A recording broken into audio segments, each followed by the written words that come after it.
Why does your scanner show the P020D engine code? What does it mean? P020D is a diagnostic trouble code for cylinder 4 injection timing. The P020D engine code indicates that ECM or PCM has detected an error or unintended timing in the fuel injector for the fourth cylinder. Under this circumstance, stop driving and repair your vehicle immediately. This error can be caused by these possible faults in your vehicle: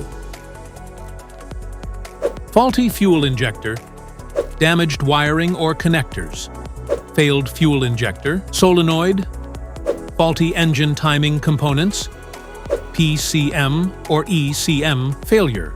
Each DTC code corresponds to a specific issue in your vehicle.